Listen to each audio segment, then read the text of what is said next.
Here's the Opposition Leader, All Peter Dutton. Australians, I hope they have a great Australia Day tomorrow and an opportunity to spend time with friends and family, and it's a wonderful day that our country celebrates. So I'm sure that many people have got barbecues planned and watching cricket and many other pastimes, and that is a great thing. I also want to obviously mention for those people in North Queensland who are in the eye of the cyclone that will support the government in whatever measure they decide to put in place to give support and the prepositioning of the assets, the ability to respond to incidents, that's critically important. So support both the state government and the federal government in relation to their activities to make sure that they prepare for what looks to be a very significant weather event, either a cyclone or a significant rain event. So our thoughts, our prayers are with those people in North Queensland, far North Queensland at the moment, and we'll see how that plays out over the next couple of days. Well, the Prime Minister said to Australians today that he'd been listening to them over the course of Christmas and that he'd been to each state and territory. But the reality is, if the Prime Minister hadn't been preoccupied over the course of the last 18 months, he would have been out, as we've been out, to every state and territory, right across the country, talking to Australians, to families, to small businesses, who have had a consistent message, and that is that they have been finding it very difficult to balance their budget. They can't manage the cost of living pressures under the Albanese government. They can't afford the extra $24,000 a year that they're paying on their mortgage. People have been saying that now, Prime Minister, for 18 months, and the Prime Minister has done nothing about it. In fact, in 2 budgets, the Prime Minister had the opportunity to help Australian families to reduce the cost of living, and instead he spent $450 million on The Voice. He was distracted by every other issue. He hasn't put in place measures which have helped Australians, but he has made decisions which have hurt Australians.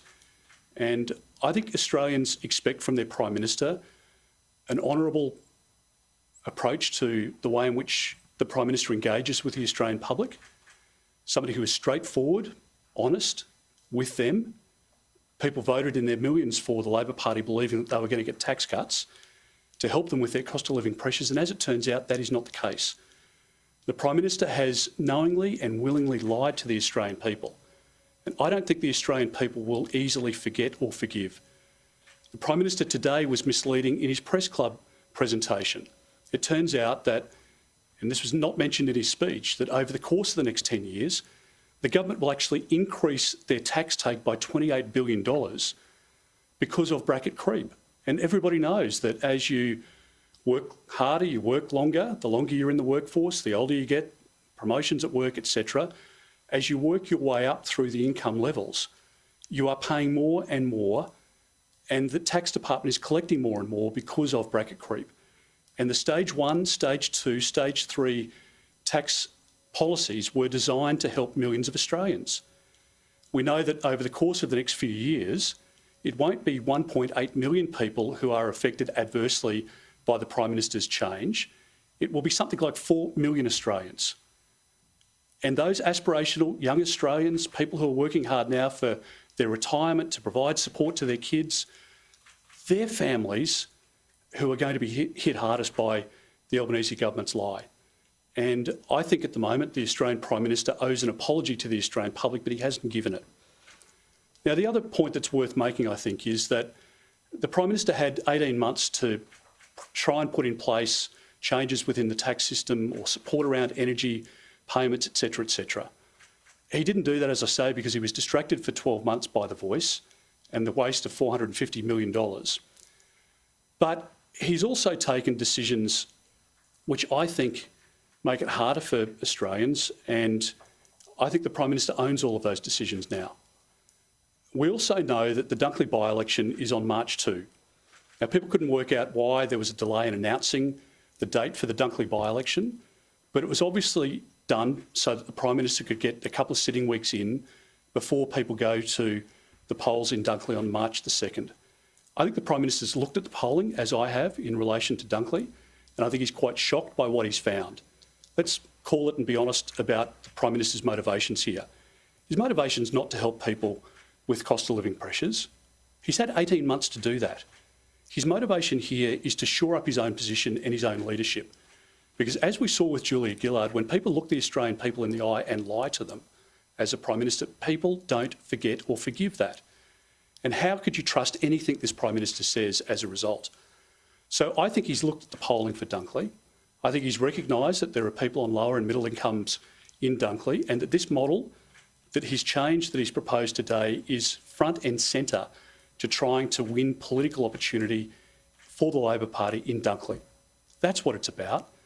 And these changes, as they're proposed, don't come in until the 1st of July. The Prime Minister's got 5-6 months for the legislation to be passed. But instead, he wants to ram this bill through the Parliament before March 2, the Dunley by-election, because he wants to try and wedge the coalition. That's his motivation. He's been in Parliament 26 years. He is a smart political operator, but he's now also a liar. And the Australian public know that he's not motivated to help them, he's motivated to help himself. And I think the Prime Minister is in all sorts of trouble. I think he's panicked. I think he's worried about his own position as leader within the Labor Party. And as we saw with Julia Gillard, this is a slippery slope, because I think Jim Chalmers and Bill Shorten have set the Prime Minister up for a massive fall. I think his leadership is terminal. And I think if the Prime Minister has a very significant change to make, and that he wants to renege on an election commitment he's taken to the last 2 elections, I think he should call an election and put the change position to the Australian people and let them be a judge of his character, whether he's fit to be Prime Minister of this country, whether they could ever trust him again.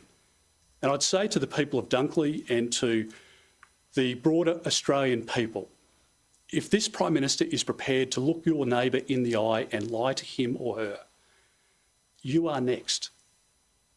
The Prime Minister has a huge credibility problem. He's trashed his reputation for short-term political gain.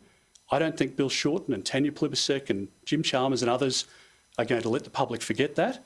And I hope that the Prime Minister can apologise for the lie that he has perpetrated here. But it was obvious today that he's got no intention of doing that.